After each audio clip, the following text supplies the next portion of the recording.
Қазақстанның халық жазушысы, еңбек ері, қазақ әдебиетіне өте үлкен із қалдырған Мұхтар Шаханов ағамыз дүниеден озды.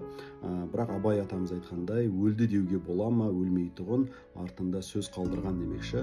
Ол кісінің өте көп туындыларын барлығымыз білеміз. Соның ішіндегі Арман деген туындысы қазіргі барлық талапты керлерге өте үлкен мағына береді деп ойлаймын. 11-ші сынып бітірер кезде осы Арман деген туындыға байланысты біз қойылым қойғанбыз. Мен Әбудің рөлін ойнадым. Бұл жерде екі дос болады. Екі достың білім ғылымды қуалаудағы екі түрлі арманы болады. Соны сіздермен бөлісуге рұқсат етіңіздер. Әбу не айтады? Менде де бар бір арман.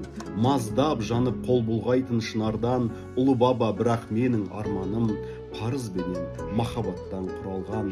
Шамын жақсам, ғылым менен өнердің, елімді зор мерекеге бөлермін. Бұл сапарым азапты да шығарау, не де болса пешенемнен көрермін. Мейлі мәңгі жарымайын киімге, мейлі түйірнан қалмасын үйімде, мейлі ұлымның еңбек етіп арымен жүргендігін ұрынбасын қалың ел. Қарлы боран, қыран жолын бөгерме, өнеріммен тасып толам кемерге. Мен өзіме риза емеспін елімнің сүйеніші бола алмасам егерде дейді. Осы мәселені, осы арманды Мұхтар Шаханов ағамыз өзіне арман ретінде қойғаны көрініп тұр. Қандай керемет үлкен жаңағыдай азамат болса да қарапайым өмір сүргенін барлығымыз таныспыз. Ал енді екінші жағында қазіргі таңда капитализм дәуіріне көбірек келетін Дойлдың арманы бар. Оның да арманның бұл өмірде орны бар деп ойлаймын. Оны да бөлісуге рұқсат беріңіздер.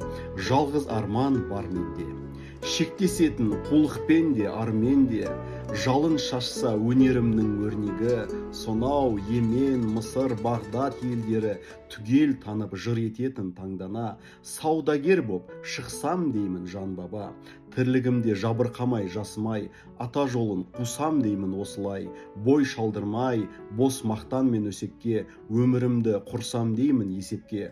Ұтыласың жебемесе желік той, бұл өнердің табиғаты ерек қой.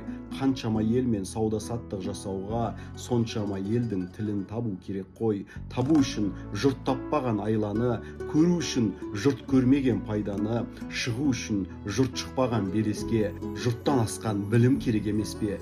Тілін тапсаң кім созбайды қол үшін? Өнер қажет, білім қажет сол үшін деген. Ал қай арман сізге жақынырақ?